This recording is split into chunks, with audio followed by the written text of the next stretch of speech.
Hey, welcome in. Circle City Circuits here, sponsored by denkbots. Jonathan, can I get another ball so I can show, or another fuel so I can show what's going on over here? Thank you. Okay. Well, that worked all right. Welcome into our lab. We got a lot going on. The past few hours, we've been hosting our community kickoff and reading the rules, just kind of getting a general gauge for Rebuilt this year. So right here we have our swerve pre-built, ready to go. We designed it beforehand and built it beforehand. Programmers have been working on tuning, getting stuff ready. We did a quick build of the ramp in the middle. I'm forgetting the name of it right now, but we're gonna have to modify some of the bottom to make it smooth so we can try and drive over it. So we'll get to that here in a sec. We did a quick recap of things that we want to focus on. And number one, for this weekend, we're going to be safe. We're going to try and have fun. And most importantly, we're going to try and share our learnings with the FRC community. Really excited to kick this new initiative off. Oh, and then we're also going to try and finish the robot in 3 days. So we'll see how it goes. Oh, it bounced out.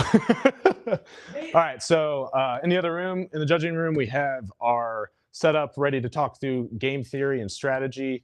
They're going to be running through the rules, how to play the game effectively, and talk through basically all the points of that. So we're going to transfer over. Yeah, the majority of Reddit will be in black. Yep. Yes, sure. Whoa!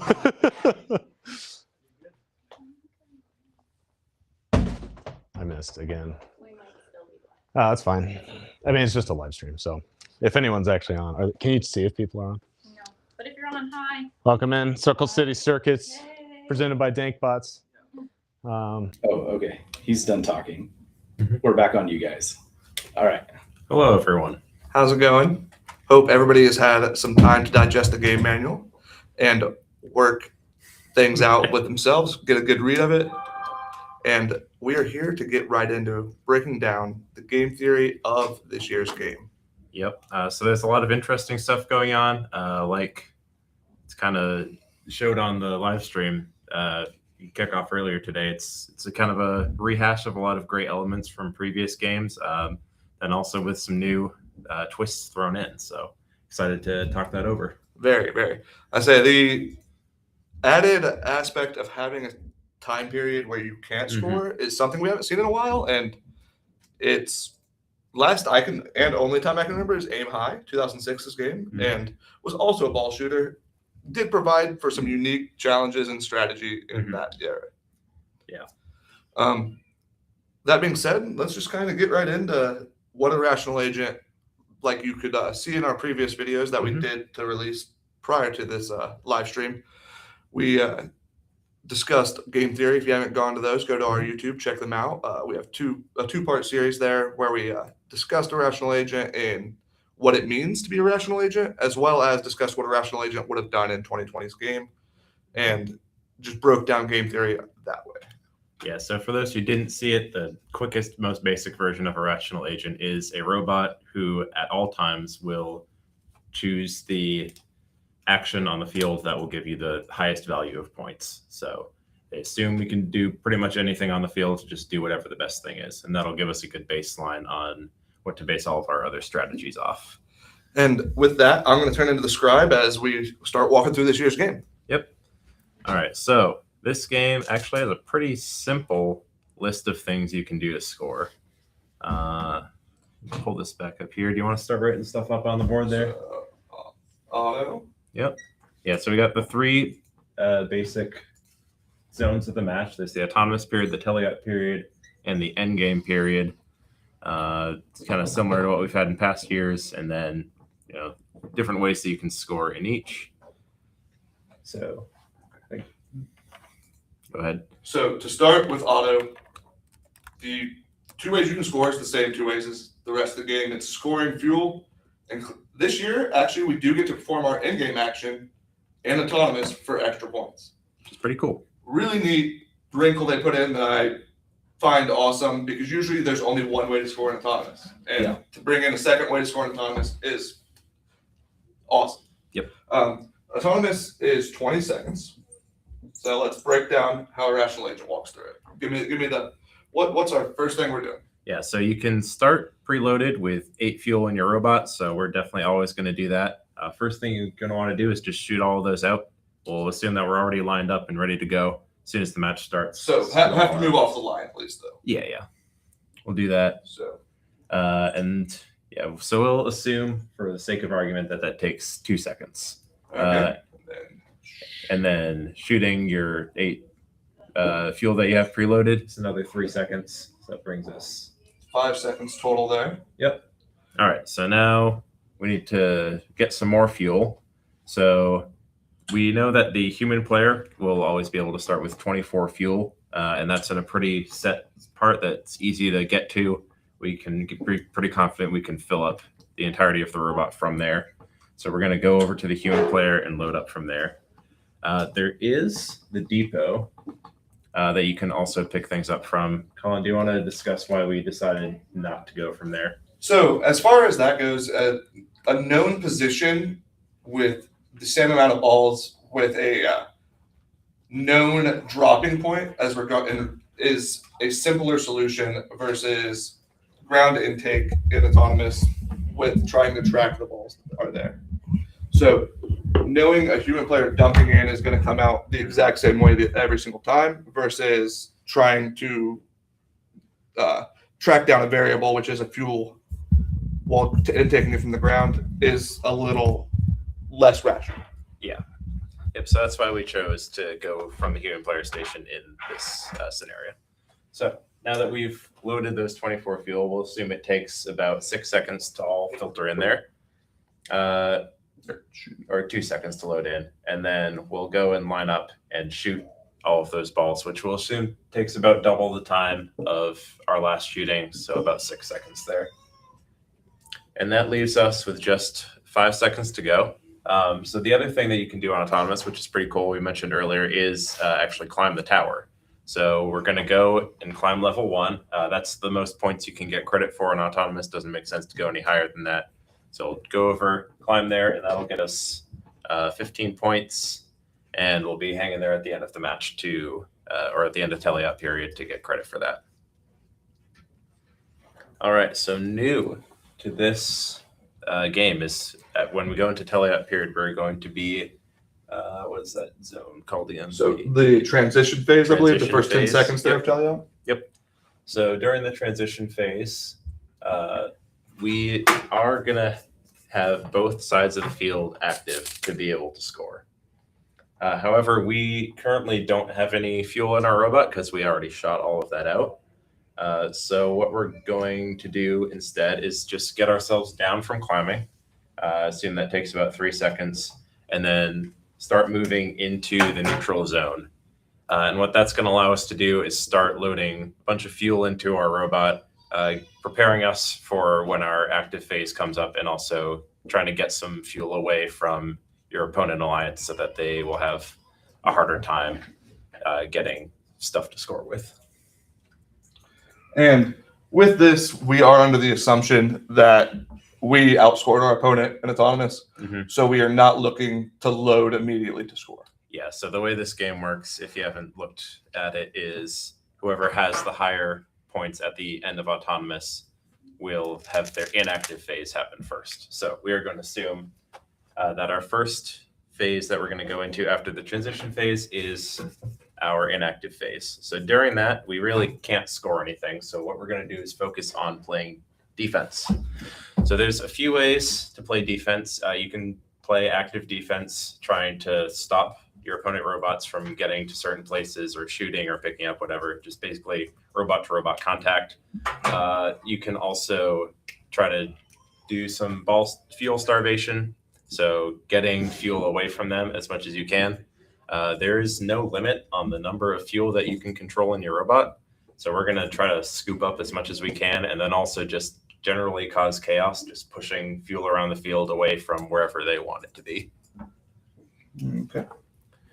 All right, so But with this, sorry, we also, a rational agent's job is to score as many points as possible. Yes. So it has to take into concern that last 5 seconds of the inactive phase. Mhm. Instead of worrying about what you're doing against the other alliance, you need to start worrying about going and being ready to score as fast as possible when your scoring time can come up. Exactly. So we're going to put in another 5 seconds to traverse the field. And we're just going to use that to get back in front of our goal after we've already picked up during that inactive phase, and just get ready to start shooting as soon as we get active. So that brings us to the end of that first phase. So we're going to swap on over, and now we're active. So the first thing we're going to do is shoot all of those fuel again. We're going to assume that it takes 6 seconds again, just like we had before. And then once we're done with that, if you remember, we picked up from the human player in our first loading. So we actually still have those 24 fuel in the depot. So we're going to go pick those up. We're going to assume that that takes about 5 seconds to load all of the fuel up from there. And then we're going to line up and shoot all of those again for another 6 seconds. And what does that bring us to? 17 seconds? Yeah, I believe that's 17, which at that point, we don't have enough time for another cycle in this game where we need to collect the maximum amount of fuel and move into a place where we can shoot, given that you cannot shoot from the neutral zone. You can only shoot from your team's zone. And now that you have collected and shot all balls, your 24 human player balls in auto, and your 24 depot balls here in the first active phase, you do not have time to traverse into the neutral zone, collect enough balls, and get ready to shoot. But you do have enough time to start collecting balls from the neutral zone to starve them from your opponent as you go into the next inactive phase. Yep. So this is going to be very similar to our first inactive phase. We're just going to get to that middle zone and start doing that same thing. So basically take that last inactive phase, do it all over again. We're going to play some active defense. We're going to suck up as much fuel as we can. And then towards the end of it, just go straight back to our side of the field for our final active phase. And then, so we have now gotten to our last active phase where we went through the same. This is going to be roughly different timing, given that we don't have an easy location like the depot to pick up. But we do have that 8-second cleanup, as well as an end game where we can score those, finish scoring whatever fuel we have not scored yet. So with both sides being active every time in the end game, we know that in those 30 seconds, we have the time to finish scoring from our last active phase. So we can finish 24 fuel. And that leaves us probably, I mean, we'll assume that's another full 6 seconds. Say we only picked them up, we didn't score them. That leaves us 24 seconds in the end game. There might be some fuel in your zone. There might not be. To secure the climb, we will assume that we're moving to that directly after finishing the scoring of the 24. So that's going to be 30 points at the end of the match, just being able to do that. And then we'll end our match there. So that's basically our full rational agent, one robot trying to maximize points as best as they can by themselves. And so with that, how much are we scoring here? So in auto, we've scored 8 because every ball is worth 1 point plus 24. So that's 32 fuel. 32 fuel. And then Plus 15 climb for a 47-point auto. And then Intelli up, assuming we are scoring in our 2 active phases, both times, we are scoring 48 fuel in each active phase. This one does assume that we had already been loaded, so that is why the finishing of that one is there. So we can only count one of these twice. So 48 plus another 24 towards the end game, but we're going to take it 48 fuel here. Or I apologize. 48 plus 24 here is a 72 fuel, 0 climb, because you cannot be counted for climb and tally out. Yep. Is 72 points. And then you have finishing of the 24 fuel. Yep. Plus 30 climb for 54 total points in the in-game. That leaves us with a total of, quick math, 126 plus 47, 173 points. 173 points. Yep. And if we give a breakdown of that between climbing and fuel, that's 45 points of climbing. And then whatever the remainder of that is, 128 points of fuel.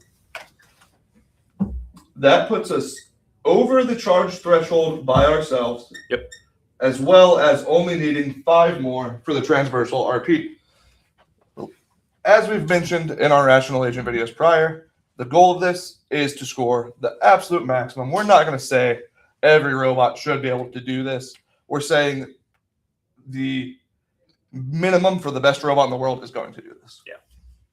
Not to say they can't do more, and I'm sure they will. Yeah, there's definitely plenty to talk about with that, and I'm sure we'll get to it later. But that is our walkthrough of our Rational Agent here. Mhm. And now we might need to start discussing where we see trade-offs coming, where we see possible additional changes to actually impact a strategy that is achievable, especially for a robot in 3 days team. for sure. Obviously, a 30-point climb is not a simple task. Yep. Scoring 24 balls in 6 seconds is not a simple task. Mhm. But they're doable, they're achievable, and I'm sure we'll see teams out there. There's brilliant teams all over the world For sure. doing this. We also assumed a 24 fuel capacity for this robot, just to keep things simple, and we think that's a very achievable amount to have in your robot. I think we saw maximum, if you were trying to fit as many fuel as you can in your robot, you could probably get closer to 60, 70, somewhere in that range, maybe even more if you were expanding a hopper past your bumper zones on all sides. But we just decided to keep it 24 to keep this Rational Agent simple. So that would be another trade-off. Take you a lot longer to load up. You'd probably be able to do less defense. But then once you get back to your zone, you can score a lot more in that time. So as we move there, do we want to walk through? There's not a lot more to walk through on assuming what we can and can't do, given that the game is only broken down into 2 ways to score. If you assume you can't do a level 3 climb and you can only do a level 1 climb, that still gets you the 15 in auto as well as a 10 at the end. Mm-hmm. Allows you maybe some more time to score some fuel, can balance it out there. Other than that, we're pretty good. And I think this kind of wraps up our Rational Agent discussion for right now. Yep, I agree. So, our first time doing a live stream, we're still getting our second scene set up. So, what I think I'm going to ask these two great folks to do is start to, at a very high level, talk about where we go next from this. And then if these two gentlemen can buy me 3 to 5 minutes, we'll have our next scene. Say I'll buy you 6 to 7. 6, 7? 6, 7? All right, let's take a picture of this before we I guess, Let's... start erasing things. No, we have a flip board. There's stuff on there. It's locked. Stuff that doesn't matter. Have to erase it. Oh no. That erasing might be better. We still have to erase the other side. Bear with us.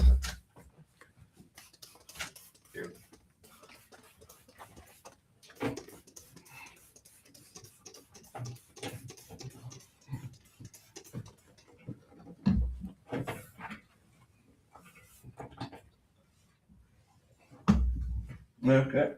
Awesome. So where do we, as a team who's trying to decide our strategy, go from here? As you can see, or as you saw there, scoring balls is a must.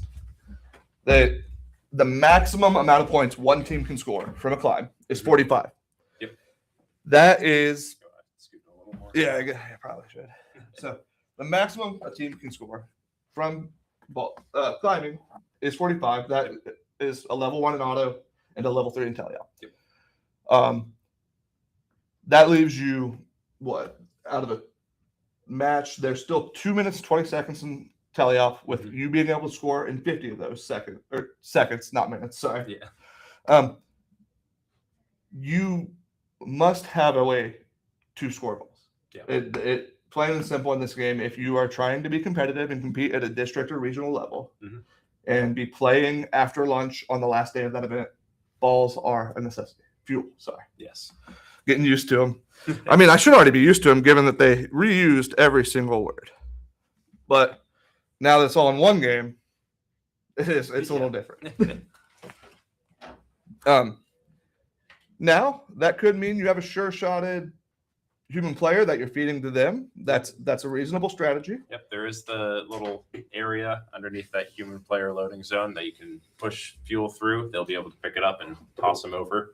That is a strategy you can do, but because of just the distance between the human player zone and the middle of the field, it's the farther you go away, the harder it is to make the shot. So it's definitely it's if we're being, I mean, the way robots are nowadays, especially with the amount of shooting games and shooting games like this we've seen, the robot has proven that it can be way more accurate than a human player from this distance. And yes, when it comes to 24 balls, a 6-second cycle of shot just shooting isn't completely unreasonable. No, not at all.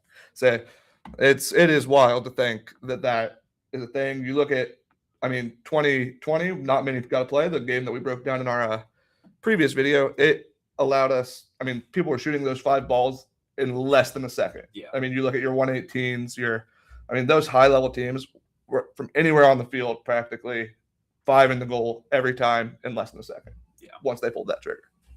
Yeah, and those fuel from this year are very similar to the power cells from that year. Hopefully all of you will have had a chance to handle those as it came in the kit this year, but these balls are a little bigger, a little denser. Definitely a little bit more rigid. I do like. Yeah. It feels. Obviously, there's going to be your wear and tear from. You're putting a flywheel, especially a fast spinning flywheel, on foam. It's gonna tear it. Yeah. But without the significant compression of having air inside the ball and having a more rigid structure, hopefully these balls do hold up to the test of the game a little better than years past. Hopefully fly a little more consistently Yeah. as they do tear down as well. Yes. Yeah, because the change of those balls was significant. I guess, do you want to talk about some other more niche strategies we found that may or may not come into play, specifically thinking about the climbing aspects? Yeah, absolutely. So we did erase this and had great ideas to draw on it, but to be honest, we're better at sitting and talking. I can write some breakdowns. So some neat rules that we found in the manual. Read it yourself, and obviously follow the Q&As. I'm sure this will rise up. But it was almost specifically stated that you don't need to climb by the rungs of the tower. Yep.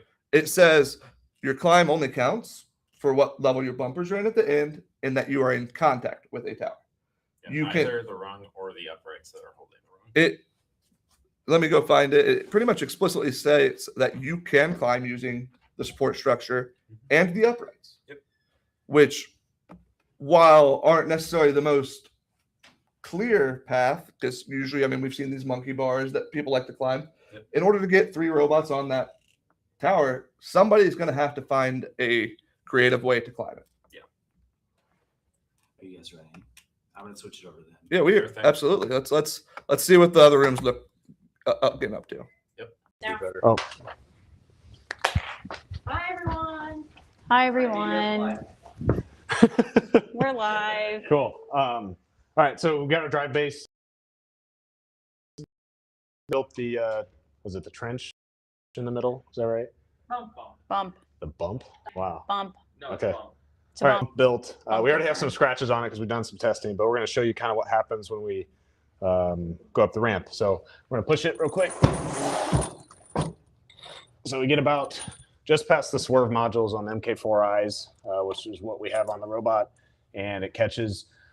We notice that it's catching the bolts on the bottom, which we a little bit. So we're going to take it back down real quick and show you the bottom side. So bolts that are protruding and the battery, which was lower for center of gravity purposes. So one of the first design changes we're going to do is actually move this flat and then try and use flathead countersunk screws all the way around so that we have a flat plane. And then once we get that done, we're going to do some testing to see if it can ramp itself over when we go up. In terms of traction, we haven't done a whole lot of testing of the Coulsons on the ramp, but they honestly seem to have pretty good traction. Can you go grab the spare Coulson on the table in there? So yeah, so those are some of the things we're seeing right now. If we take it back down, let's try and run it up sideways, see if that gets us any, rotate the wheels. Our programmers are still working on the code, so here we are.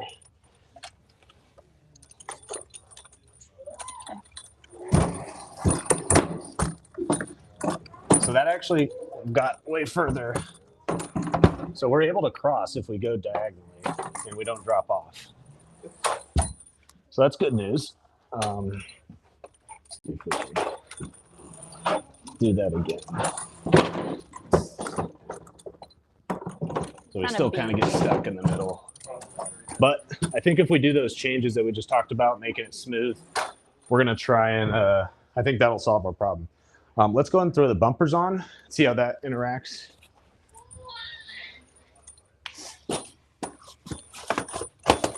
All right, so these were the bumpers from last year's robot, and they sit kind of low comparatively to other bumpers. So we may need to raise those up, but let's see how that interacts with this. Okay. Bye-bye, robot. Send it back. I think we went off.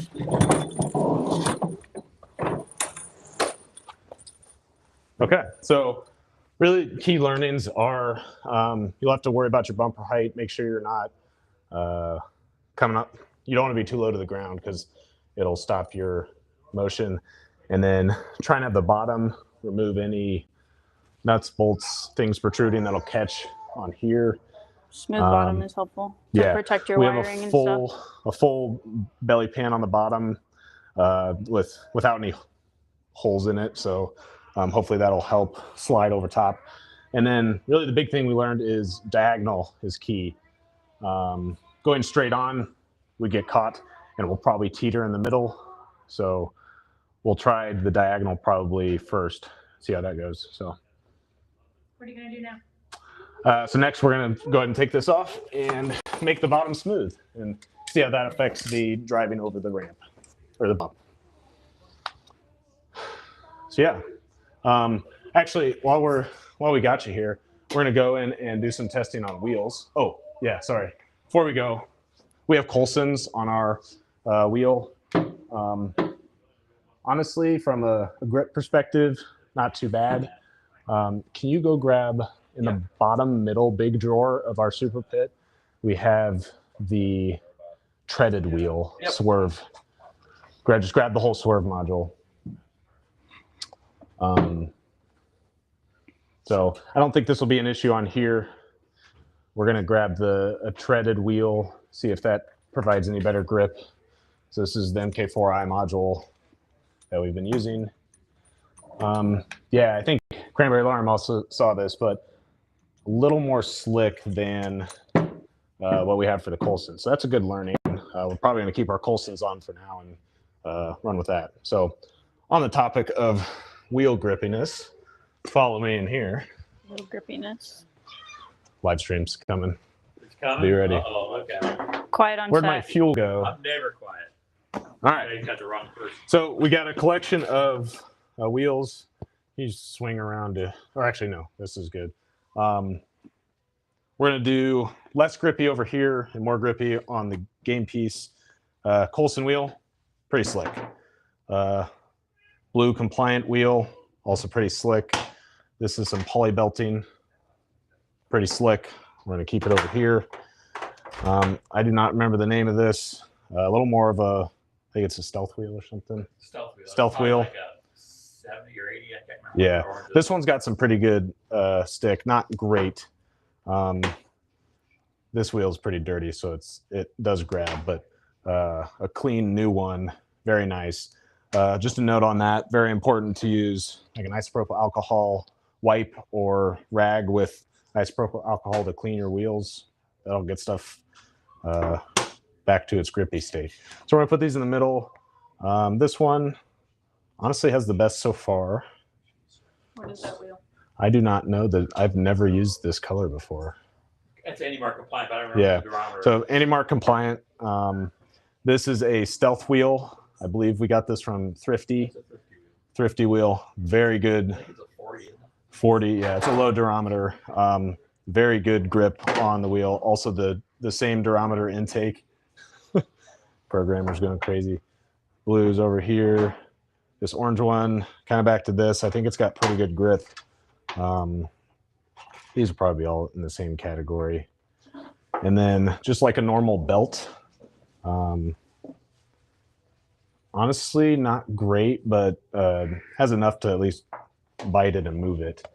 If we look at like a tread that I'd use on a wheel, this has got some really good grip. Probably not going to be great using a solid wheel, but something we might consider because it can grab it. So we'll put it over here.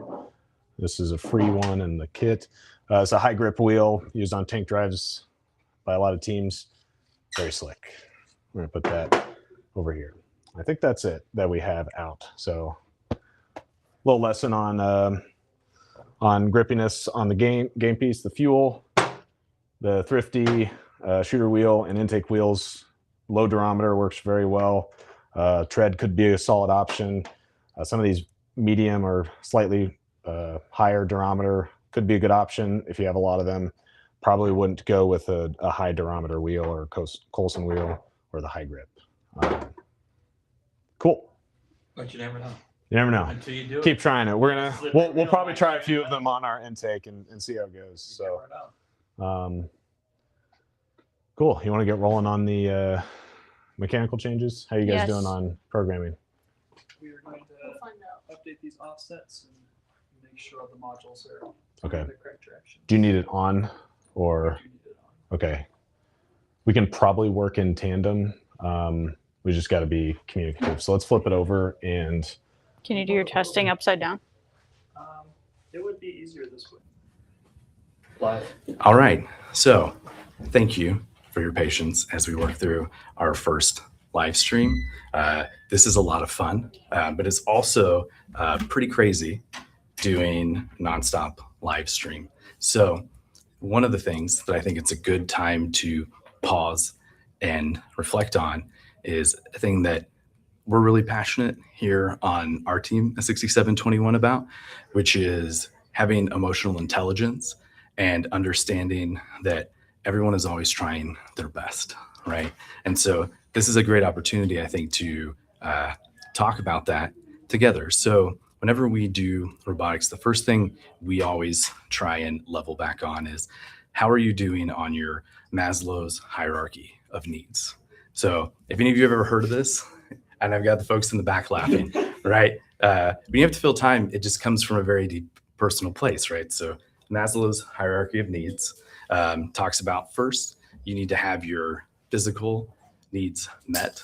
You need to be safe. You need to have food. You need to have shelter, right? And once those physiological base needs are met, then you can start to move up the pyramid into things like, do I have emotional connections? Do I have my mental health where it needs to be? Once I have those, I can start to build deeper connections with people. And once I have those networks and community, I can start to self-actualize. All that means is reaching your full potential, right? So one of the things I talk a little bit to the mentors while we're talking, one of your most sacred duties in mentoring is helping your students reach their potential, and do that by making sure that they're taking care of themselves and that they're doing the best that they can, right? At events, I always joke the best way we can do this is ask students all the time, have you had water? When was the last time that you ate? Making sure that students actually sleep at competitions, or at least are in their rooms, right? But it's the eating and drinking water is super important. So us as mentors, we've got a couple of stacks of water and Capri Suns to make sure that we are following those rules ourselves. And we have a lot of snacks like trail mix and stuff here. Looping it back on that idea of emotional intelligence. The other big part of emotional intelligence is reflecting on why you feel a way. And then when someone else feels a way, understanding that it might not be exactly as you appear. You don't know why someone else feels any given way. So you want to be patient and kind with them, and be understanding, because you never know the day that somebody's going through, right? You can all imagine there's days where you snapped at a stranger and that person, that's the one view they ever get of you, right? And you go, man, that's just the biggest butthead of a person that I've ever met, right? But they're having a bad day, right? All of us that know each other, same thing can happen here, right? You're a little short. Somebody goes, hey, you're a little out of character, right? Maybe you need something to eat. Maybe you need something to drink. Maybe you just didn't sleep last night, right? So giving each other grace and being patient is very important.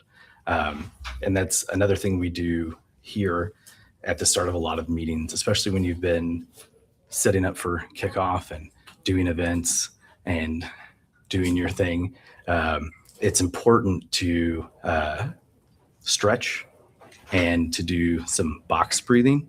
So if you've never done box breathing before, it's just a quick 5 in, 1, 2, 3, and then hold 1, 2, 3, and then breathe back out. 1, 2, 3. And we do that 3 times, right? So you can, if you want to do it along with us, breathe in, hold it, and breathe out. And it's important that you do it 3 times in a row, right? So if you can humor me, we'll do it one more time, right? So we breathe in, we hold it, and we breathe out. So that is a very easy way if you're having a time, right? I'm getting the 6/7 single in the background, that you can breathe in, relax, and refocus yourself. The other one is just with the simple stretches, right? So you can go over the head, on the back, both sides. You can go across, which is a really good one. You can go across. You can do a very gentle, pull your head down and push your head the opposite direction of your hand, press against it. It works on your neck. You can do it the other way. Press the other way, press down. And then another really good one, if you work at a computer a lot, you put your hand out and you press against your own hand, and it stretches out the muscle here, the tendon along your arm. And you can do that both directions. So a couple of stretches you can even just do while you're sitting. I won't do the ones standing up because I don't want to reframe the camera, but it just goes back to never be afraid to be a little goofy, to do stretches or box breathing in the middle of a meeting, right? Because we should always be striving to set up those places where we feel comfortable being our authentic selves, and in those environments where we feel that we have that psychological safety to be who we want to be. I'm going to pause and I'm going to ask a question while I'm on the live stream. Do they have the shot set up? We are absolutely good to go to our shop cam. Shop cam. So let it calm down everybody. So if anybody wants to know a secret, you don't have to plan every minute of your live stream. The better way to do it is to have a general live shop cam view that you can go to and leave on. People enjoy that. So I hope that you've enjoyed our small interlude about emotional intelligence. Be kind to each other and be kind to yourself. And we're going to toss it over to the shop cam. Thank you so much for being on this journey with us. Stay dank, friends.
Start it over.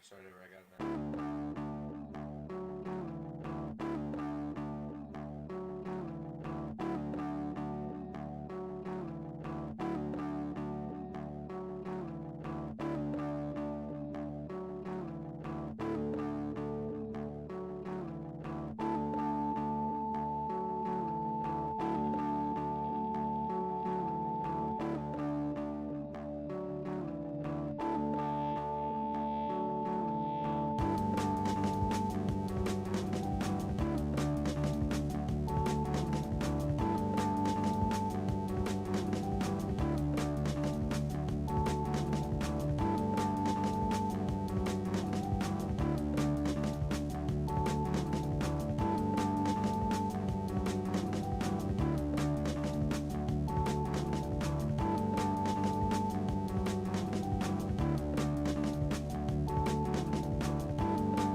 my god, I got too close. I think if you hit it hard, you can catch it.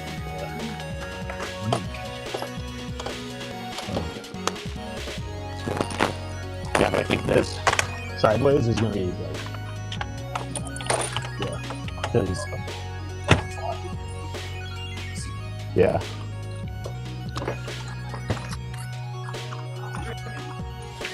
How quick do you think you can get this up and running? Okay, we'll probably do the requirements-based design and then come back to this with.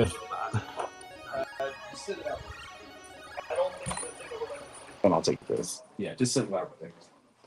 What do I need for mine? Oh, yeah, here. We can do that once you send this.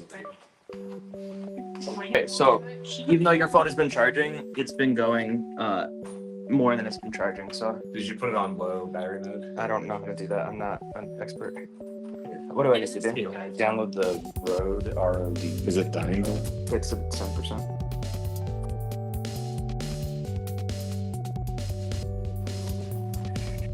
Yeah. I'm just gonna get it on my phone. I've got 45. I mean, we could also just try and run it quick and see. Do we need to lights? Can you? We only need Hold like this momentarily. 5 minutes at the most. I mean, Need a.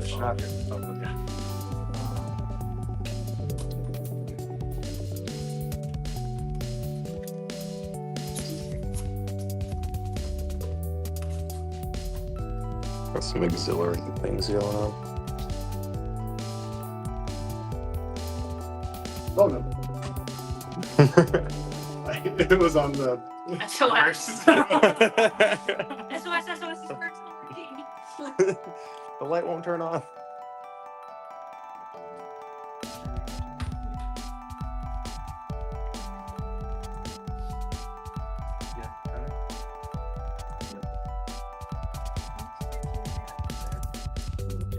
Are you ready to roll? I think I'm live. I don't know. yeah. We've been live. can't hear you. Oh. We can hear from the Phone microphone. From this microphone? in theory. I don't think I've switched it over. Okay. I have to go to the other room and switch it over. Do you want to just try that real quick and then we can see if it gets through, and if not, we can refilm it? Yeah, they've got it here. You and I go to the other room. We'll figure it out. Just go and switch the mic and we'll start. Well, I still have to think. We think we're still live. No, like, What is it with the I phone? think that we're USB-C? like, I think that our feed is live. We just don't have sound. Yeah. I thought you were just saying that you were alive. Like I am also live, yes. I am also you were alive. still feeling things. Yes, and that too, yes. If this is what we've done to this bump Yes. today, Yes. Well, it was. I came out and Garrett's like. With the bolts on the bottom. Exactly. Are we ready to? We weren't even live at that point. You were just doing it for fun. I'm Sure, yeah. updating the firmware on the microphone. right on. Oh my God. I should know. Yay, happy 4th of July. Camera's not working currently. It's Mine. feeding. This one? Yeah. Yeah. We aren't seeing anything. Cool.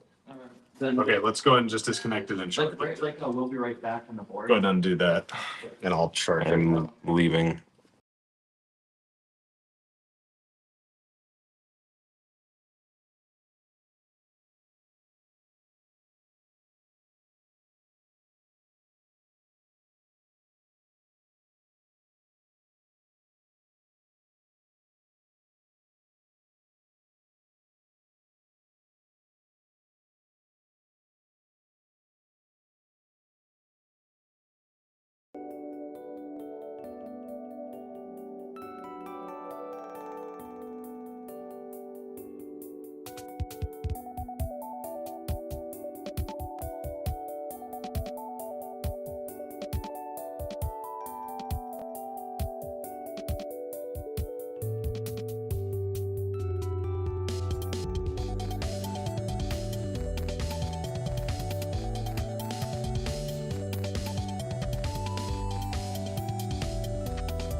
it's flipped correctly.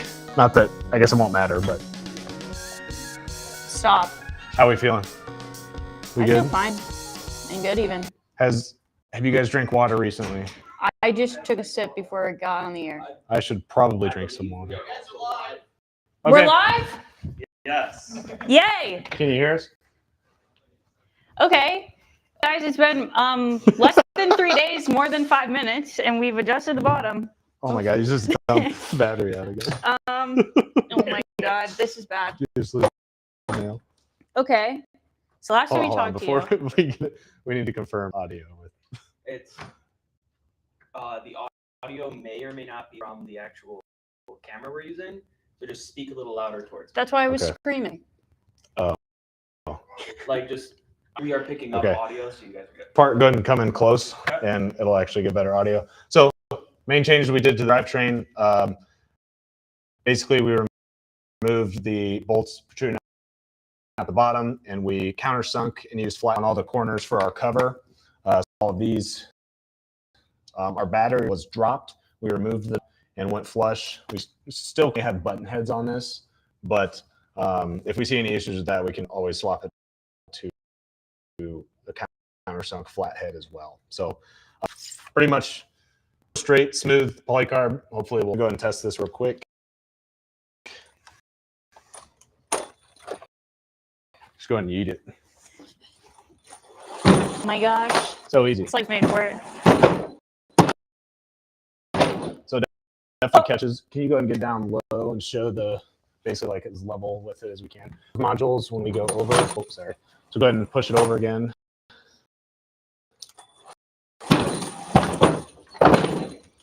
Probably loses traction on the wheels until it tips.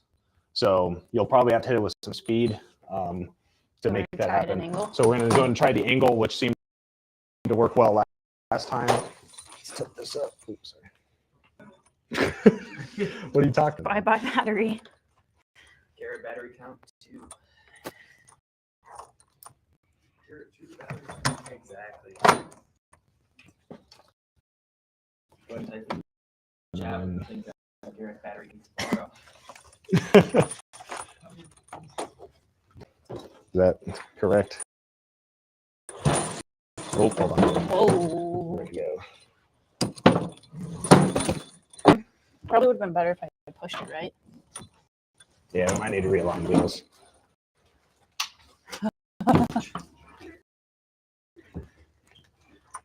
It's madness. And there. Okay, come back down.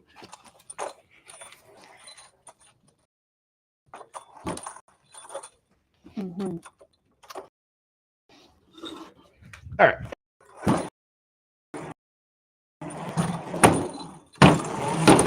We have active control. We think it'll get over pretty easily. So we're going to leave it to our programmers now. Get up and run us that out.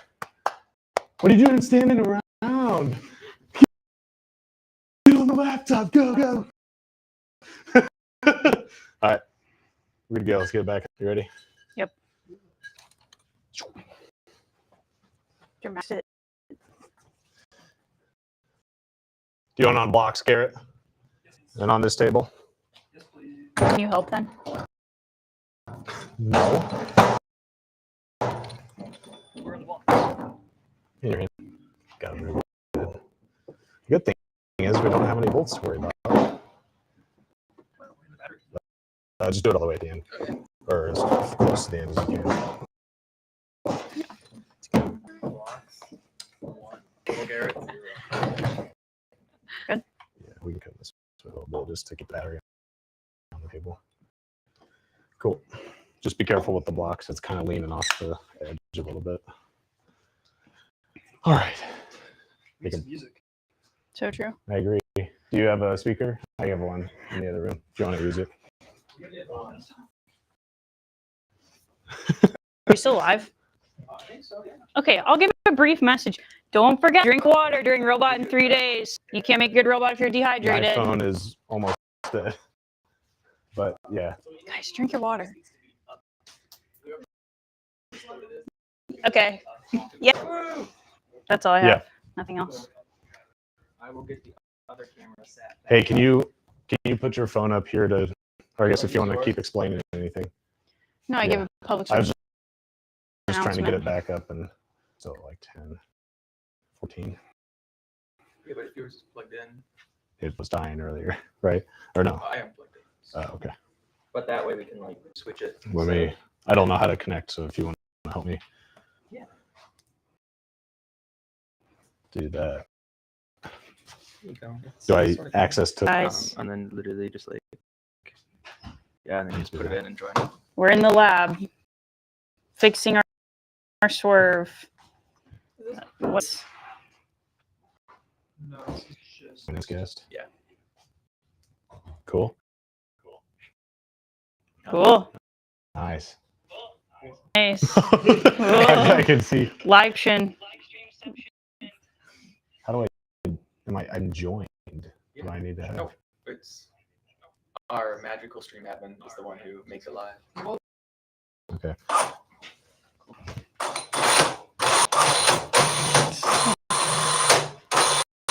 That's a free spin. You guys go through. JBL. We're still live. Do not connect it. Or you just.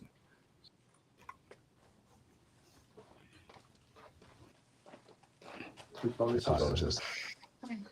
Oh, there it is. So you just press it. I thought it was a long I thought it was a long press.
Start it over.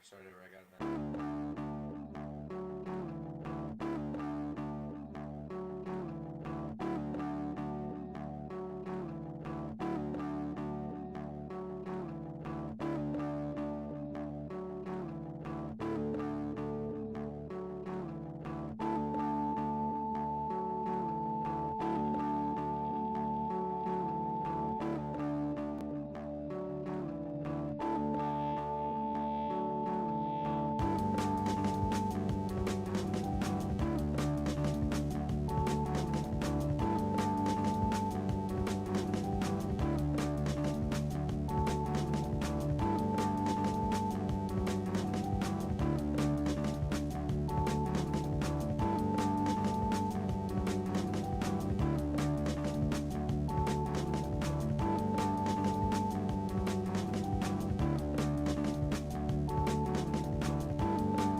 All right, so we are back to the strategy booth.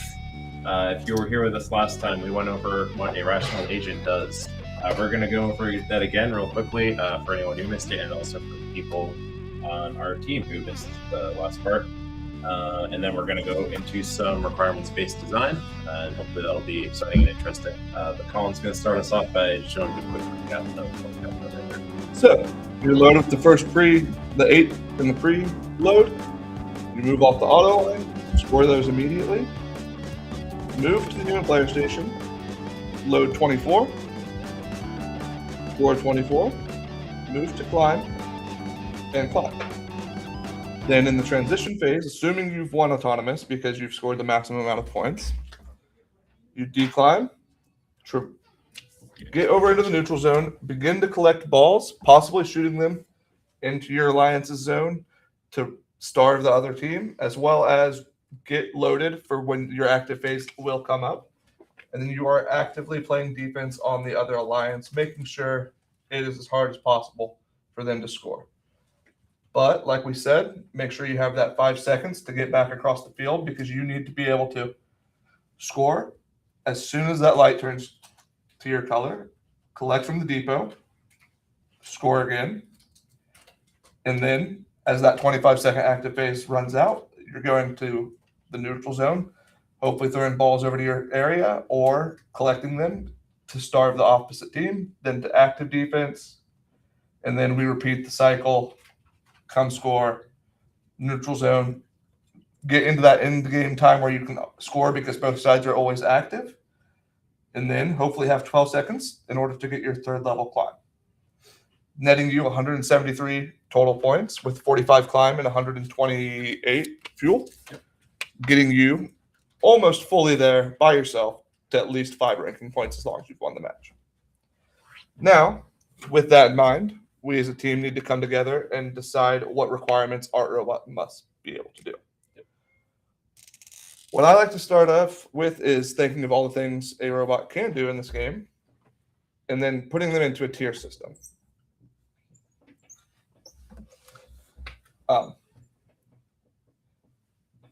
So, first thing first, we always address is driving. It needs to be requirement 0. It doesn't even go on the what can a robot do. It is always tier 0. We must be able to drive. If you can't drive every match, you will not be able to play the defense. You'll not be able to score any points. If you're not moving, you're not scoring.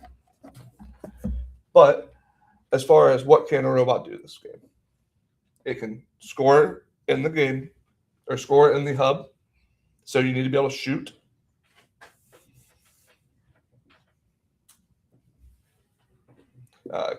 Parentheses, shoot. You can score in the hub by feeding your human player.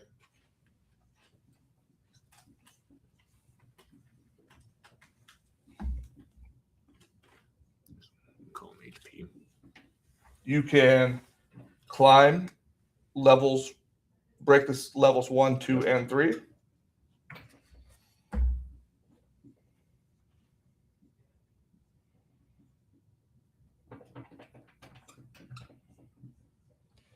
Intake from a human player station.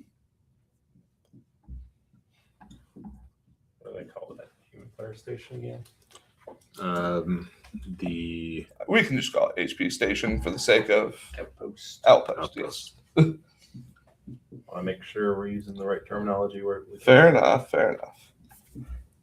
And you can intake off the ground, so you can get it in the neutral zone and in your alliances. Anybody else think of anything else we can do in this game? Defense. I think we do also want to break down. And let's put intake ground. Yes. You can store fuel. Yes. Being able to store a large capacity. Is there any maximum on There is no maximum on the amount of fuel you can hold. what did we assume Besides your for our dimensions. rational agent was 24? We wanted something that could at least do 24 so it could pick the human player and depot without having any issues. Okay. We also did have a quick discussion on if you have a little overextension over your bumper or anything as your hopper, that should be easily doable because you should be able to get up to like 60 of these balls. Yeah, so they can see the board. Oh yeah, sure. I think also breaking down move, being able to move over the trench. Oh, So cross trench versus low bar. Yeah. That is a Well, trench that we is- can put that in what can do. Trench is the low bar, yes. The trench is the low bar, sorry, and the bump is a ramp. Is it bump or ramp? Bump. It is the bump. The bump. So bump and trench. Yep. Just say traverse. Bump. I read that as loup. I think that's both of our faults. Okay. There we go. Bump. So you can traverse both those. So one's basically a bottom Make driver sure you- requirement. The other one's a height requirement. Yep. Yep. Do you Um, agree to climb and to climb solo and climb with others? We cannot lift other people, No, you but can- oh no, that's true. So as far as a requirement for a robot, I would say is side, size requirement. middle.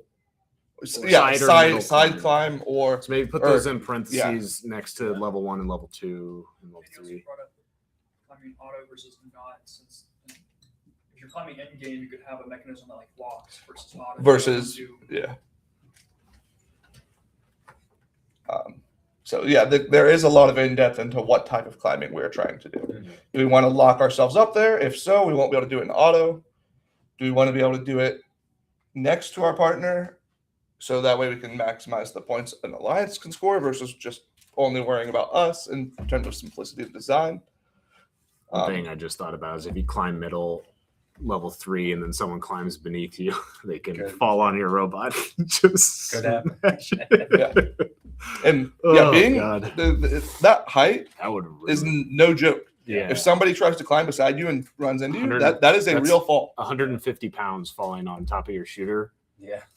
That I mean, yeah, you like that's It's a real. a thing to worry about. So Okay. The other thing we talked about earlier was collecting. I know we have store fuel, but what's the Shoot fuel back over. shoot fuel? Yeah. Prep fuel maybe is another word, or alliance zone fuel. but if you Is that a- assume you can shoot, I believe you can Well, assume. So that's a score hub shoot. Is that just- shooting in general Okay, being so, yeah, the that's requirement fine, that's allows you to.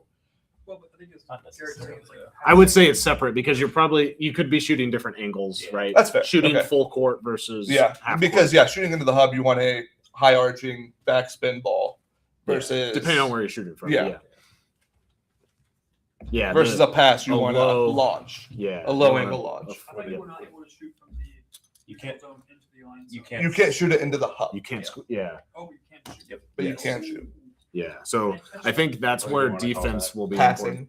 important. Yeah. Pass slash. I'll just get that. And we Yeah, saw pass. notes people who could shoot high versus low. Like it was a different note passing game with your trajectory. Like some Yeah. were more successful than others. Yeah. Also, Yeah. 6, 7, 21. We were able to change the angle, and that allowed us to do whatever. we mentioned buddy climbs earlier. Those are technically allowed by the rules, but the buddy, if you're climbing on someone, you still need to be touching the rung or the support in Yes. some way. So They can't not the fully support. No, The the rule was you can't fully support a robot. no, you can fully support a robot. The rule is you must be touching a rung or an upright. Okay. you can also be supported by another robot. They don't have. They just have to have a zip tie Woof. reaching out and touching it, and that would count. So you, L3 buddy climb. you wouldn't be able to do a buddy climb like this because your buddy can't be Yeah, touching. you'd have to lift them almost side by side, Side or by side. underneath. You Yeah. could do like And then pull them up, and They'd yeah. still need some way to be touching that rung. Yeah. However, that is a That's a high engineering, high level gameplay Yeah. thought, you need. not you necessarily would have something a we green marker. need You'd also need to guarantee your partner green has some way to touch to, that rung. Yeah. and some way to grab onto. Like it, Yeah. So I'm gonna put it up there just because it is something you can do. It's probably just gonna end up being a low priority. Very low. okay. Now we have moved. Can we? I'm having them grab another marker. Tiers here and then Sure. 0 there. Yeah. Yep, that works. Yeah, and then just do like a semicolon or something next to it. And then we'll go from there. But yeah. Yep. Okay. All right, what's the next most important thing we can do? So, a rational agent, I think this makes the discussion pretty simple. The majority of the points you're taking are from shooting fuel. Yeah. Whether that is intaking from the human, like even if you're just shooting your 8 and 24, I mean, that's a 32. So- that in itself is enough to outweigh a level 3 climb. Yeah, but shooting, like you can start with 24, but you you start with 8. start 8. That's as much as you can start with. So you need to be able to collect them. Yeah, I think that follows into the Second. next tier. Okay. In my opinion, does it like? I'm allowed to be wrong. Yeah, I think the definite is we should be, if we don't have a ground intake or of some sort, we have to be able to receive balls from the outpost. Yeah. So I think Right. 1 and 2 are going to be intake, outpost, and shoot. I don't think it really matters what order that it's in. Yeah. The intake Or outpost. intake ground, because if you don't come, you can only come to the human player once. I would argue. Whereas the majority of balls are on the ground, Yeah. on the field. I don't even think we do like worry about that. I think we intake ground is like Intake ground, I think, very is important. number 2, 100%. I think shoot is number 1. Well, hold on. So if we shoot, that's only 8 points. So But if you intake, you can't. There's no point. if you intake valid, and that's you valid. can't score, and Yeah. I mean, yes, you can feed your human player, but that's putting a lot of pressure on a human player to try to make that shot. I mean, I'm fine making tier 1 like you have to be able to shoot and intake. Yeah. And then like But because they're separate actions, I want to. yeah. So after that, we don't, like we said, there are only 24 balls starting here, and our human player can technically score them. While it's nice, and the rational agent wanted to come here because it's a guaranteed spot to pick up, I think the next would be to climb level 1 at least. And Climb that's a because that gets 15 you a point 15-point auto and 10 points in the end game. That's 25 points, yeah. That's halfway to your traversal rank point. If you have 2 robots that can do that. Do the auto count towards Absolutely. Oh. Yeah. Oh. So if you have That's huge. if you have 2 robots, if you just have 2 robots that can climb level 1 and they can both do it side by side in auto and in the end game, you've got your traversal ranking point. Okay. Yeah. Which is getting ranking points is the key to advancing, and because picking your own alliance is the only way you can guarantee you're playing after alliance selection.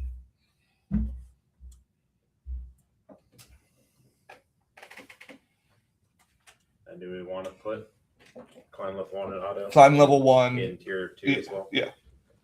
Just climb level 1 and be able auto.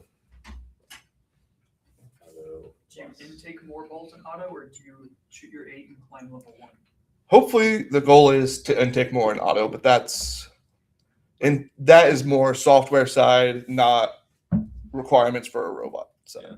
we are trying to find the direction we want to Well- move with our robot design, But I think it does. not our strategy we're playing with that robot yet. Well, I think it does inform some of the design, since it's where do you prioritize climbing and auto in your climbing mechanism being able to do it all at once. I think climbing an auto is more important than picking up balls and shooting them I agree. because of that traversal RP.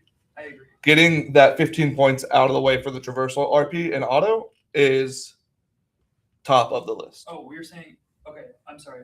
I walked out to get my laptop, so I think we're saying the same thing. Climb L1 is the number Yes. 2 there. We want intake ground to be a part of shooting because we want to be able to function to the max in teleop. But if it came to intaking off the ground and auto versus climbing, climb every time. And do we want to say specifically climb side? I wouldn't put that this high on the tier because you want a teammate up there, yes. But as far as like your requirement, So your requirement should be more general. Yeah. And sorry, I'm not talking loud enough for lights.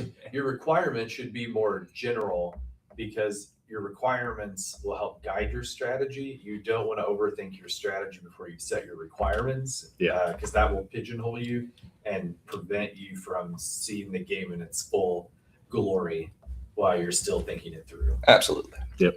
And that's kind of the same argument of like, are we bypassing picking up balls in auto versus climbing? That's more of a strategy discussion after the robot's already capable of doing what it can do. Yep. So this is where I think it starts to get questionable as to what is the next biggest requirement. Given that we are spending 50 seconds where we can't score at all, defense has to start being a thought, and that's not necessarily as simple as moving. It's making sure we have a robust drivetrain, a robust robot in general that collisions are going to happen. We need to be able to highly consider the robustness and, like, I believe have that at a high tier, but I think the argument could also be is high storage because there is unlimited storage in this game. What are our thoughts here? Yeah. High storage versus, because that high storage is typically an open hopper design that do we need robustness is always like in the move category. Do we need to design do more our tier emphasis? 0? Maybe we modify our tier 0 to be move robust drivetrain. Because we know collisions that are includes being able to play defense later on. Yeah. I think that's a given. Because there is a 98% chance every single match you will be facing defense or playing it yourself. And not only just defense, but if we are going over the bump, that's you're doing it, especially if your driver is doing it with speed and not considering that it is a significant angle as you've seen in our other videos. Yeah. So defense, I think we put that in our tier 0 and leave that as that. Like from a defense perspective, I don't know if we kind of just scratch out. Like, it's not really because we have a robust drivetrain and we believe we'll be able to play defense. Yeah. Star it though as like it's important.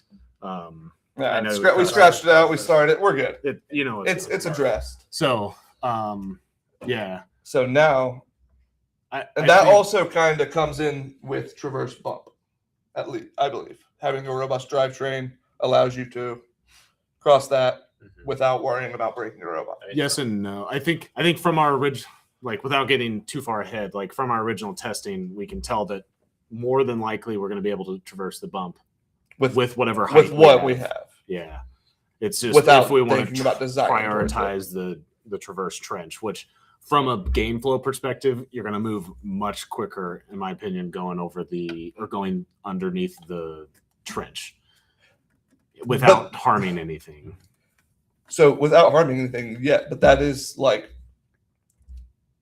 if you don't have to consider where you're moving, there's a lot more bump than there is trench. Valid. The bump takes up 3/4 of the field. Yeah. The trench. I mean, realistically, you're talking 72 inches. 73-inch wide is the bump, and the trench is 65. 40. So it's actually not too much different. No, I think the trench. I think the trench is 65, but the metal trussing reduces your actual passable to what it showed in the robot field tour video was like around 44. Is what the field tour video, at least, if I'm remembering the number correct. Sounds right. I don't quite remember. They have the dimensions on here somewhere. Dimensions. But either way, that is, do we want to limit our height to under 22 inches? Or do we hire? So so I guess this is the actual argument here. We want a large fuel storage. What does that mean? it depends on like, do you want to be taller than the low? That's where our trade-off is. If we design something that is so large for our fuel storage to where we can hold not just 24, but maybe 50 of these fuel cells. Yeah. Versus the sacrifice we'd have to make to go underneath the trench. I mean, so we're talking 30 inches versus 22, right? 20. Yes, it is 30 inches versus 20. 30 is the max height limit. It'd probably be 21 inches realistically. And yeah, and 21 truly. You know, you're talking about 8 inches, which is about 2 heights of balls, right? You should come here and talk a lot louder. So like a ball and a half, yeah. Yeah, so you're talking 8 inches, which optimally would be about 2 layers of balls. That's realistically probably like a ball and a half.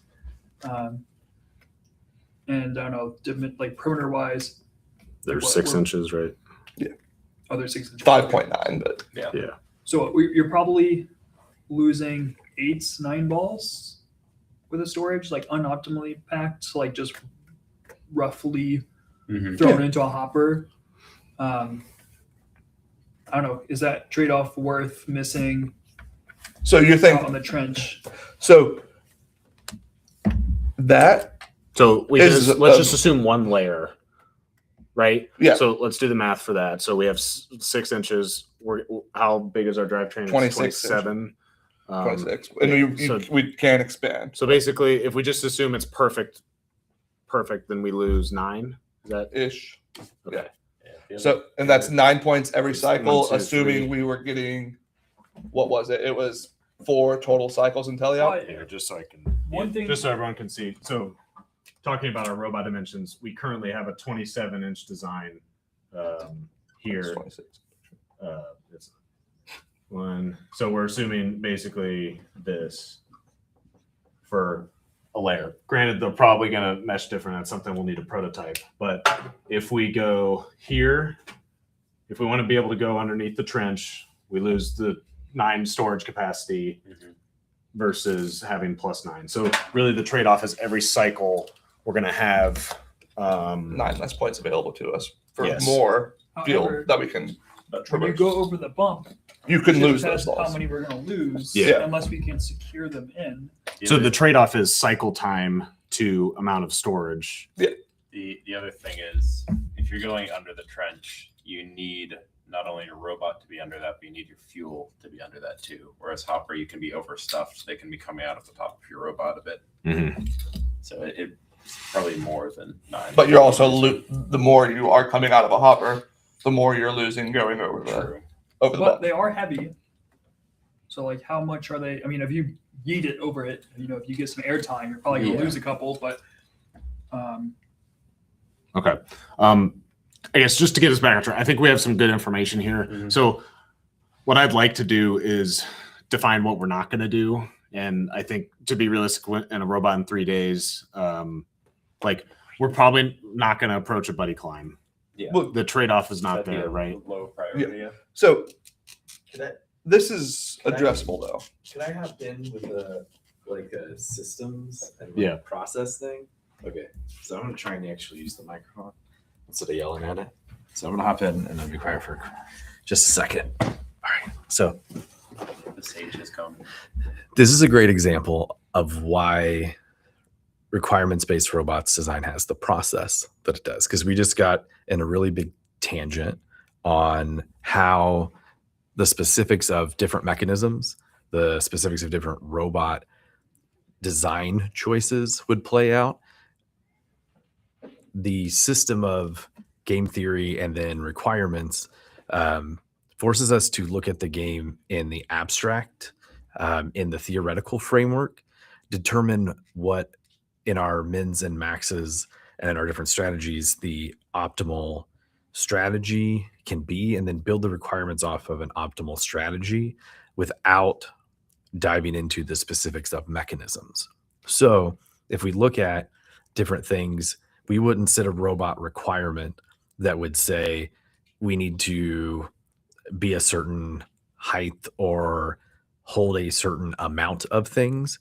We would set a more general requirement that would say we want to transport fuel, we want to collect fuel, and we want to traverse this part of the field. Now, there can be implications, and Colin's absolutely right, of like, if we make this implication from going under a thing, that could limit other choices down the road. But those come out when we get to the next step of prototyping, right? So the concept is you want to set a strategy, even if it could change based on those requirements, pick that strategy and then start prototyping before you get really lost in the weeds of abstract discussions, right? And another great thing that Garrett brought up earlier when we were talking, right, is and one of our mentors who had been on the team earlier mentioned disagreeing is a fundamental part of design and is a fundamental part of the engineering process. Respectfully disagreeing, gracious professionalism, cooperation, those ideas, you are disagreeing on who's going to win, and then you see who's going to win, right? Your gracious professionalism. So be okay with disagreements, be okay with having respectful arguments, and always remember the process can help you guide the discussion. So don't get lost in the weeds. I'm going to check in with my 3 esteemed colleagues. Is that helpful? Does that get us on track? Yeah. And am I explaining the process right? Yeah, I think we are overcomplicating it and thinking about robot design. Basically, My work here is done. we need to decide what's more important: storing more fuel or traversing the trench. Right? Yes, we need to break it down into which one of these is more important to us. I personally don't like cutting a part of the field out of my game. 100% agree. They give us this whole basketball court size field. I don't want to make it a volleyball court. Okay, but if you're, this rational optimal agent, why would I go the long way around under a shortened trench, give up fuel capacity and points when I could stay close to the goal and just go back and forth? Valid. But the thing we don't know, and I think we're getting into the weeds there too much, is like rational agent, yes, would go the shortest route, but you're going up and over a ramp. So what's the time to do that versus go on flat ground? Like, granted, you think it should be the same, I mean, but that's right. The details of like, okay, Yeah. how do we make our drivetrain go over it quickly? yeah. So But that's not what we're talking about right now, right? The point was, what is the optimal abstract decision? I think this is just my opinion on it. I think not cutting your field. I mean, not limiting what you can build and where you can go on the field is almost always more important. It's always unoptimal to go around to the edge of the field, then what does it matter if you cut it off? I mean, so the rational agent can do everything by definition. Yes. We're trying to figure out what our robot is going to do. Yeah. So we are limiting ourselves with our robot capabilities in tiers. And so I'm just throwing in a left hook. We've been talking about like that a lot. Is like passing fuel. Do we think that along with defense is an important strategy to set yourself up for scoring? So more so than like the traversing portion? As I kind of like hinted on earlier, I think in terms of like building requirements, we will be able to optimize passing is probably not shooting, but I think when it comes to like, we have to do this, a shot can get a pass done 80% of the time. Yeah. You might have to come a little closer. It might not be the perfect angle, but it isn't a requirement that I need to be able to specifically design an angle to pass, because a shooting angle can pass. Okay, and I think that's valid. On that note, again, store fuel. I think we assume with shooting and intake that is. I think that is number 3. I would, store large fuel quantity, at least 24 fuel. I'm going to say store fuel. I want to say greater than 24. Greater than 24. Yeah. I think greater than equal to 24, but yeah. Jumping back to a second for the traverse, I definitely see. Like I don't know which one in the ends will be the right, which one, how much you're going to lose, how hard it's going to be to go over the bump. But maybe for the sake of being a Ri3D team, I think what people would really want to know is exactly that. Yeah. How much would you get like screwed over by balls flying out? Like how much would you get screwed over by like losing your cycle time, maybe having to slow down versus you went around the trench? Like we should do that to find that answer. Yeah. Because that is the question that everyone has. Is, and like why do we have to lose by doing it? I think that's you hit the nail on the head. I think we need to use our disagreement right now to fuel our prototyping tomorrow. And then we have a solid tier system. And honestly, if we do all of those right now, store fuel greater than 24. Like how much would we want? You know, we would love it if someone prototyped for us a Right. robot that that was only meant to cut out the trench, and then how poorly was that in hindsight, or So- was it not? on the note, well, I guess what I'm getting at is I think we should almost just leave our 0 through 2 right now. And like that as a functional robot is really solid. I think we that's need why to there's stop 0 there and prototype to fuel our robot requirements. I know, because the whole reason we're doing requirement-based design is to decide what our prototyping effort needs to go to. Yes, we are at a hang-up, and it is easy to be like, oh, we can try to design for both. We need to make a decision currently what is more important before we even think about a robot. That's the point. I think storing fuel greater than 24 can go in as number 3. I think that's regardless of what we want to do here. I'm going to put in traverse bump with that because I think even if you're traversing trench, you're also going to be able to traverse bump. Yeah, I agree. Yeah, traverse bump should probably be above a trench because is it a tier 0 move? No. Yeah. Because like to be able Yeah. to cross anywhere, we need to be able to do something. So if we assume that we have to be able to traverse the bump, yeah, then because you have to move one way or another. Yeah.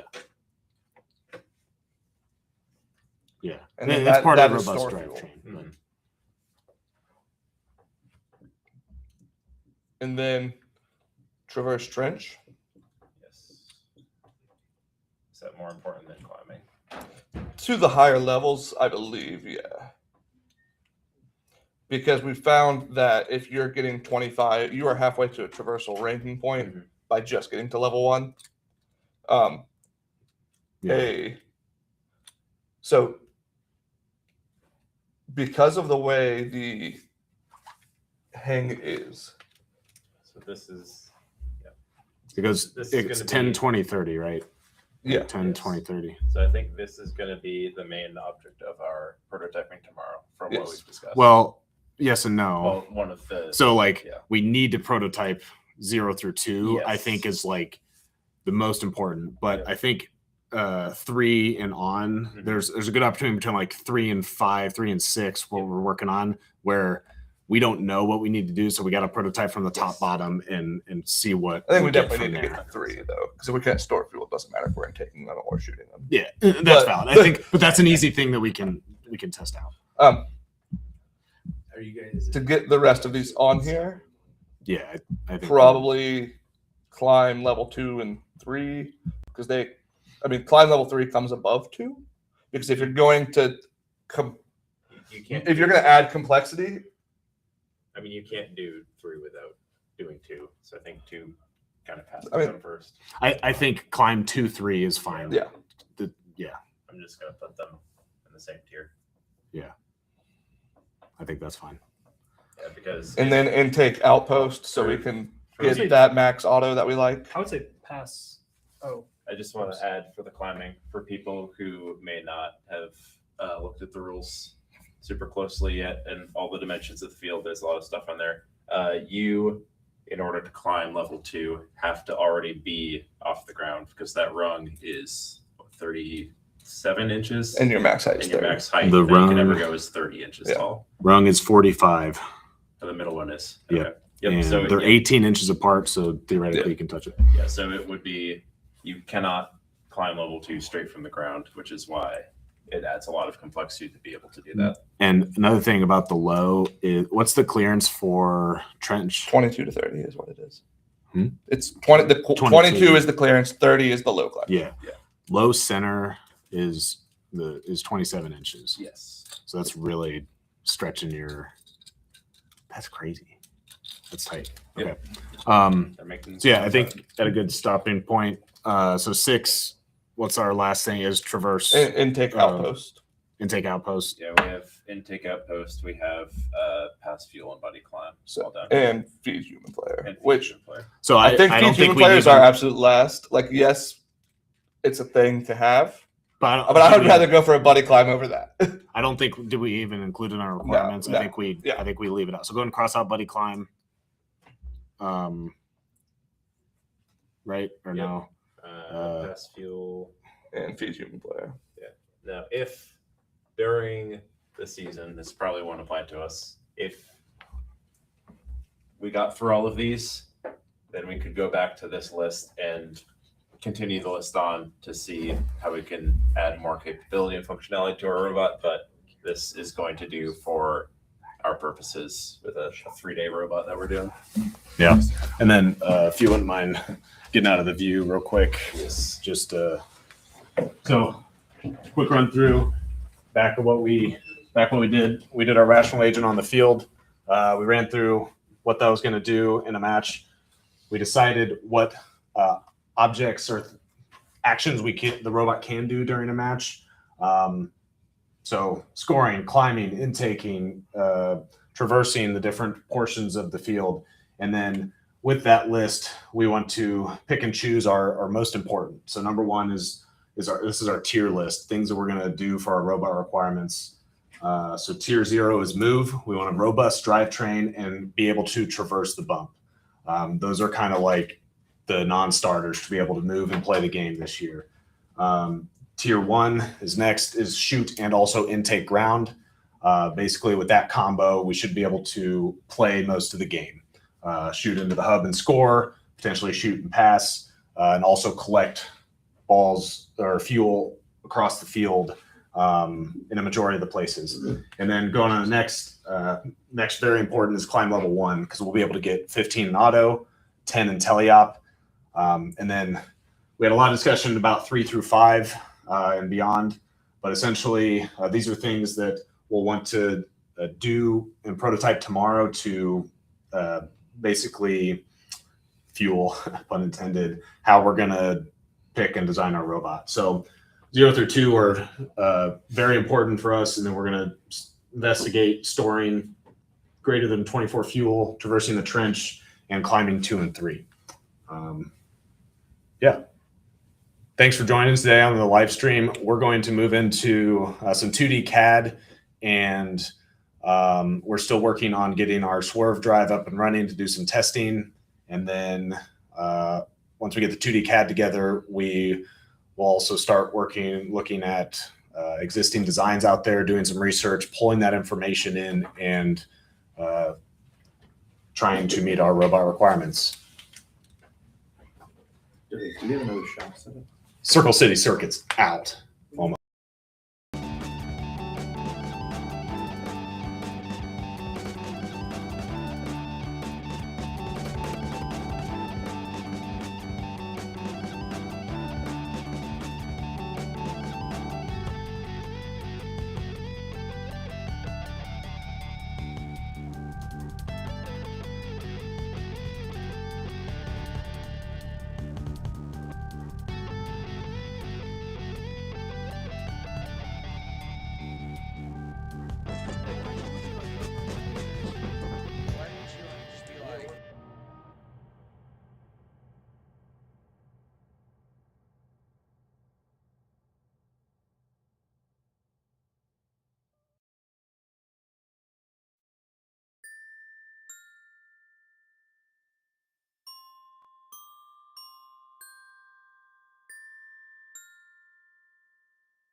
So for the video, Rufus,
Start it over.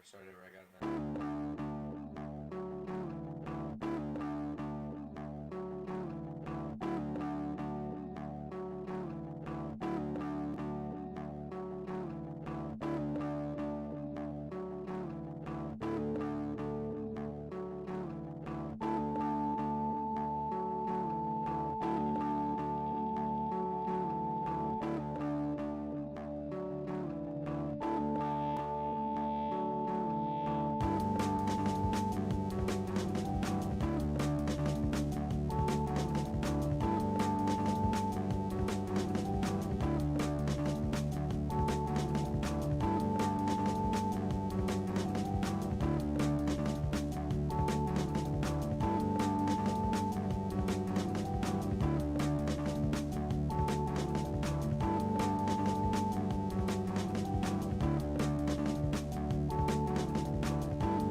Great.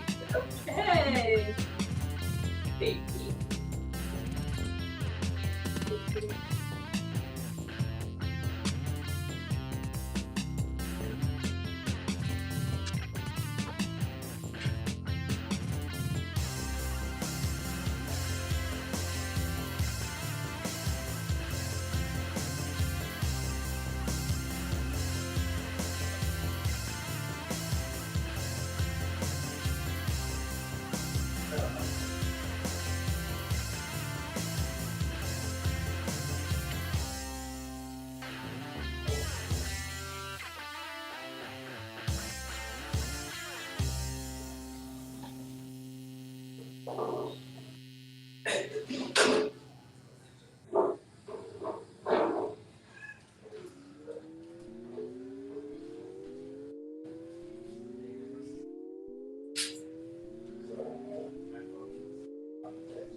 I did have to use the wired one.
And I was like, I was like, they were on the market. Sorry. I was like, what? Listen. It's all good.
Start it over. I got it now.